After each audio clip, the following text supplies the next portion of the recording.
ఎప్పుడు చిక్కులు ఎంత దువ్వినా అంతే. హెయిర్ లో కోమ్ పెడితే బయటికి రావడం కష్టం. కర్లీ హెయిర్ ఉన్న వాళ్ళ రోజువారీ స్ట్రగుల్ ఇది. అవుట్ సైడ్ చూసే వాళ్ళకి అందంగా ఉన్న ఇన్సైడ్ మాత్రం చాలా అన్కంఫర్టబుల్. బట్ టుడే నా క్లయింట్ లైఫ్ లోని ఫస్ట్ టైం ఒక మైండ్ బ్లోయింగ్ చేంజ్ కోరుకున్నారు. So meet my beautiful client. ఈ రోజు తన హెయిర్ స్ట్రగుల్స్ అన్నిటికీ ఒక పర్ఫెక్ట్ సొల్యూషన్ కోరుకుంటూ నన్ను అప్రోచ్ అయ్యారు. ఈ బిగ్ ట్రాన్స్ఫర్మేషన్ కోసం నేను చూస్ చేసుకున్న బ్రాండ్ వచ్చేసి స్ట్రీక్స్ ప్రొఫెషనల్ కిట్. మార్కెట్ లో మనకి వెల్లా, లారియల్ లాంటి చాలా టాప్ బ్రాండ్స్ ఉంటాయి. మీకు నచ్చిన బ్రాండ్ సెలెక్ట్ చేసుకోవచ్చు. నేనైతే ఎక్కువగా స్ట్రీక్స్ అండ్ వెల్లా మాత్రమే ప్రిఫర్ చేస్తాను. ఈ కిట్ లో మనకి straightening cream, neutraliser, shampoo and conditioner అన్ని కలిపి ఒకే ప్యాక్ లా వస్తాయి. ఆఫ్టర్ ట్రీట్మెంట్ కూడా same brand after care products use చేస్తేనే స్ట్రైట్నింగ్ లాంగ్ లాస్టింగ్ గా మెయింటైన్ అవుతుంది. ఇక ప్రాసెస్ లోకి వెళ్తే ఫస్ట్ హెయిర్ ని నీట్ గా డీప్ వాష్ చేసి కంప్లీట్ గా డ్రై చేశాను. ఆ తర్వాత హెయిర్ ని కరెక్ట్ గా 4 పార్టిషన్స్ గా డివైడ్ చేసుకున్నాను. ఐరనింగ్ కోసం నా all time favourite iconic straightener ని యూస్ చేస్తున్నాను. ఇందులో టెంపరేచర్ 180 డిగ్రీస్ లోయెస్ట్ నుంచి 230 డిగ్రీస్ హైయెస్ట్ వరకు అడ్జస్ట్ చేసుకోవచ్చు. కానీ నేను హెయిర్ టెక్స్చర్ ని బట్టి safe side 210 degrees optimum temperature ని సెట్ చేసుకున్నాను. ఇప్పుడు ఒక్కో సెక్షన్ నుండి చిన్న చిన్న స్టాండ్స్ తీసుకుంటూ పర్ఫెక్ట్ గా ఐరన్ చేయడం స్టార్ట్ చేశాను. ఎందుకంటే ఈ బేస్ ఐరనింగ్ ఎంత నీట్ గా ఉంటే అవుట్పుట్ అంత క్లాసీగా వస్తుంది.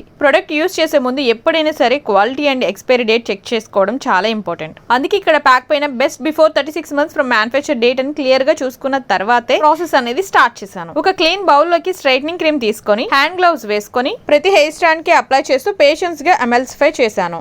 ఎక్కడ ఒక్క వేవ్ కూడా లేకుండా, హెయిర్ అస్సలు బెండ్ అవ్వకుండా, ట్యాంగిల్స్ లేకుండా కోమ్ చేసి స్ట్రైట్ గా స్టాండ్ చేసి ఉంచాను. ఇది హెయిర్ క్వాలిటీని బట్టి 15 to 25 మినిట్స్ ఉంచాలి. నేనైతే ఎగ్జాక్ట్ గా 25 మినిట్స్ తర్వాత ఒక స్టాండ్ ని లాగి ఎలాస్టిసిటీ చెక్ చేసుకున్నాను. బ్యాండ్స్ పర్ఫెక్ట్ గా బ్రేక్ అయ్యాయి. వెంటనే నార్మల్ వాటర్ తో నీట్ గా వాష్ చేయించేశాను. ఇప్పుడు చాలా ఇంపార్టెంట్ స్టెప్. డ్రైయర్ ని కాస్త డిస్టెన్స్ లో పెట్టి ఓన్లీ కూల్ ఎయిర్ యూస్ చేస్తూ డ్రై చేయాలి. ఒకవేళ హాట్ ఎయిర్ పెడితే మనం చేసిన కెమికల్ ట్రీట్మెంట్ ఎవాపరేట్ అయిపోయి హెయిర్ డ్యామేజ్ అవుతుంది. హెయిర్ డ్రై అయ్యాక మళ్ళీ కంప్లీట్ ఐరనింగ్ చేయాలి. చూసారుగా హెయిర్ స్ట్రైట్నింగ్ క్రీమ్ అప్లై చేసి హెయిర్ డ్రై చేసి స్ట్రైట్నింగ్ చేసిన తర్వాత ఆఫ్టర్ లుక్ ఇదన్నమాట. ఇంకా అయిపోలేదు, హాఫ్ ఆఫ్ ద ప్రాసెస్ అయితే ఇంకా రిమైనింగ్ ఉంది. ఇప్పుడు హెయిర్ షేప్ అలాగే పర్మనెంట్ గా లాక్ చేయడం కోసం న్యూట్రలైజింగ్ క్రీమ్ ని అంతే పేషెన్స్ గా ప్రతి సెక్షన్ కి అప్లై చేసుకున్నాను. దీన్ని మాత్రం ఓన్లీ 15 to 20 మినిట్స్ మాత్రమే ఉంచి వెంటనే హెడ్ వాష్ చేయించాలి. లాస్ట్ టైం గా హెయిర్ డ్రై చేసి ఫైనల్ గా టచ్ అప్ ఐరనింగ్ ఇచ్చేసరికి అప్పటికే హెయిర్ అల్ట్రా సిల్కీగా మారిపోతుంది. నాకైతే కంప్లీట్ ప్రాసెస్ ఎర్లీ మార్నింగ్ 7:30 కి స్టార్ట్ చేస్తే నైట్ 8:30 దాటిపోయింది. 13 hours non stop hard work. ఇది not at all easy thing. But నా క్లయింట్ డ్రీమ్ లుక్ కోసం ఈ ఎఫర్ట్ 100% వర్త్ అనిపించింది. ఇప్పుడు ఆ silky smooth and transform look చూడండి. నా క్లయింట్ కళ్ళల్లో కనిపించే కాన్ఫిడెన్స్, ఆ $1 million హ్యాపీనెస్, అదే నేను చేసిన హార్డ్ వర్క్ కి నాకు దొరికే బిగ్గెస్ట్ సక్సెస్.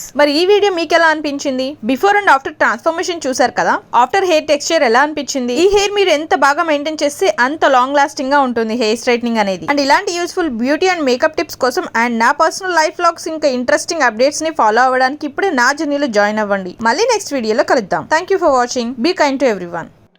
పర్మనెంట్ స్ట్రైట్నింగ్ చేయించుకోవడం వల్ల నాకు చాలా హ్యాపీగా ఉంది. ఎందుకంటే ప్రీవియస్లో నాకు కర్లీ హెయిర్ ఉండేది, దానివల్ల చాలా ఇబ్బందిగా ఫీల్ అయ్యేదాన్ని. ఇప్పుడు చాలా మేనేజబుల్గా ఉంది, నాకు చూడడానికి కూడా చాలా బాగుంది. ఎక్కడికన్నా పార్టీస్కి కానీ ఎక్కడికన్నా వెళ్ళడానికి కూడా నాకు చూడడానికి బాగుంది. కర్లీ హెయిర్ వల్ల అసలు మేనేజ్ చేసుకోలేకపోయేదాన్ని, క్యారీ చేసుకోలేకపోయేదాన్ని. స్ట్రైట్నింగ్ ఈ హెయిర్ చేసుకోవడం వల్ల నాకు ఇప్పుడు లుక్ కూడా బాగుంది, మేనేజబుల్గా కూడా బాగుంది. చాలా thank you so much Anjali.